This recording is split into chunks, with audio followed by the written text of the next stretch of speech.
Détruire Notre-Dame de Paris ou pas? Cette question s'est posée à plusieurs reprises au cours des 2 derniers siècles. Il faut dire que la cathédrale n'a pas toujours fait l'unanimité. Pendant la Révolution française, elle devient une cible de choix. Elle incarne aux yeux des révolutionnaires la puissance de l'Église catholique et elle représente une société où les rois sont tout-puissants et où le clergé domine la vie quotidienne. Au-delà des premiers actes de vandalisme, pendant toute la période révolutionnaire, une campagne méthodique de destruction est mise en place par des ouvriers rémunérés, agissant sous les ordres d'architectes nommés par le pouvoir en place. On détruit notamment les statues de la Galerie des Rois, qui ornent la façade depuis le XIIIe siècle. Les révolutionnaires sont convaincus qu'il s'agit d'un hommage au roi de France, alors qu'en réalité, ces statues représentent les rois de Juda, figure biblique de l'Ancien Testament. Il faut attendre 3 ans pour que les nombreux débris de la cathédrale soient évacués, par mesure d'hygiène, parce qu'ils avaient fini par servir de toilettes publiques et de dépotoirs. En 1791, un débat public s'engage sur le sort des bâtiments religieux. Certains proposent de transformer Notre-Dame de Paris en marché, en salle de réunion, ou tout simplement de la démolir. C'est comme ça que le 10 novembre 1793, la cathédrale est transformée en un temple de la raison, à l'occasion de la fête de la liberté, une cérémonie organisée par les révolutionnaires les plus radicaux. Les symboles religieux sont masqués, détruits ou remplacés. Dans une mise en scène théâtrale, une militante révolutionnaire incarne la déesse de la raison. Elle est vêtue d'une robe blanche et d'un bonnet phrygien, rappelant la Marianne républicaine. Elle prend place sur un trône qui surplombe une foule enthousiaste. Des chants patriotiques, des processions et des danses renforcent le côté festif et populaire de l'événement. Quelques mois plus tard, ce culte de la raison est remplacé par le culte de l'être suprême, une sorte de religion civile et laïque mise en place par Robespierre. Mais peu à peu, le bâtiment est délaissé et dans les années qui suivent, Notre-Dame de Paris n'est plus qu'une coquille vide. Privée de fonctions religieuses, la cathédrale est transformée en entrepôt à vin. Son avenir est incertain. Des architectes révolutionnaires proposent de la démolir pour récupérer ses pierres, tandis que d'autres veulent en faire un monument laïque. Elle doit sa survie en partie à la complexité qu'aurait représenté sa démolition, à une époque où le pouvoir en place a d'autres priorités. En 1802, l'édifice est rendu à l'Église catholique, mais la cathédrale est en piteux état. Napoléon ordonne des travaux de réfection d'urgence et il s'y fait sacrer empereur des Français en décembre 1804.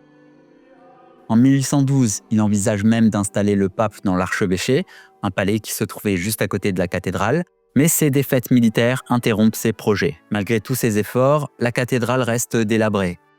La situation empire en 1830 quand le régime monarchiste du roi Charles X, perçu comme autoritaire et rétrograde, est renversé lors de la Révolution de Juillet.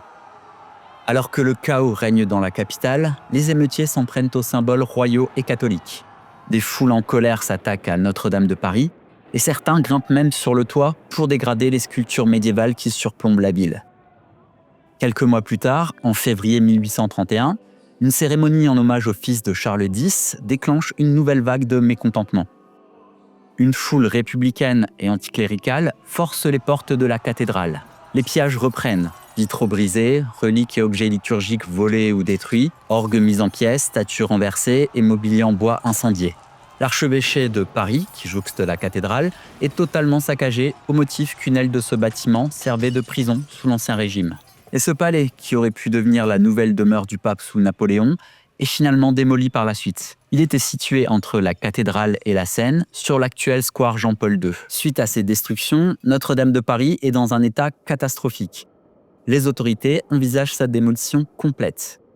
Mais dans les semaines qui suivent, Victor Hugo publie Notre-Dame de Paris, qui est un succès tant commercial que critique.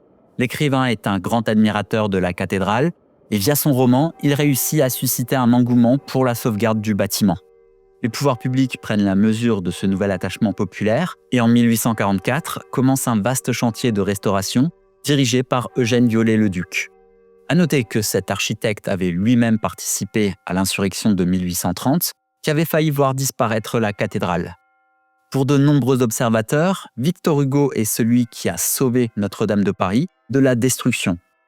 En 1864, après 20 ans de travaux, le bâtiment retrouve son prestige Et les rénovations lui assurent un rayonnement qui va bien au-delà des cercles religieux. Pourtant, quelques années plus tard, Notre-Dame de Paris frôle une nouvelle fois la destruction. Le 18 mars 1871, une insurrection instaure une commune révolutionnaire à Paris et chasse le pouvoir conservateur qui se réfugie à Versailles. Fidèles à la tradition révolutionnaire, les communards sont hostiles à l'Église catholique. Le 7 avril, Notre-Dame de Paris est fermée et le lendemain, elle est une première fois fouillée et partiellement vandalisée. Son trésor est confisqué, mais très vite, la commune le restitue et fait garder la cathédrale par un détachement de 25 hommes. Un mois plus tard, à l'approche de l'assaut des troupes versaillaises, la situation s'aggrave. Le trésor est une nouvelle fois saisi pour être vendu au profit de la commune. La cathédrale est ensuite réquisitionnée pour de grandes assemblées qui préparent la défense de la ville. Malgré des tensions, aucun dommage majeur n'est infligé au bâtiment. D'ailleurs, si la commune révolutionnaire s'en est pris à plusieurs édifices religieux dans la capitale, elle n'a jamais donné l'ordre de dégrader Notre-Dame de Paris. Pourtant, le 26 mai, les événements prennent une tournure dramatique suite à l'avancée des troupes versaillaises qui se montrent impitoyables envers les communards. Un détachement de fédérés, c'est-à-dire des combattants de la Commune de Paris, prend l'initiative d'entasser des chaises et des bancs dans la cathédrale et allume un gigantesque brasier. Si le feu venait à se propager, l'incendie représenterait un grand danger pour les malades de l'hôpital voisin de l'Hôtel-Dieu. La Commune ordonne alors aux fédérés d'évacuer la cathédrale pour les empêcher d'aggraver la situation. Ce sont finalement des internes de l'hôpital et des habitants du quartier qui viennent éteindre le brasier et qui sauvent des flammes Notre-Dame de Paris.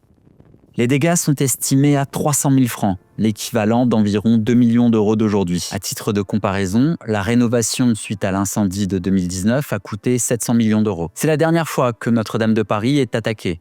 Elle passe les 2 guerres mondiales plus ou moins sans encombre, et aucun drame ne viendra plus la secouer jusqu'à l'incendie du 15 avril 2019.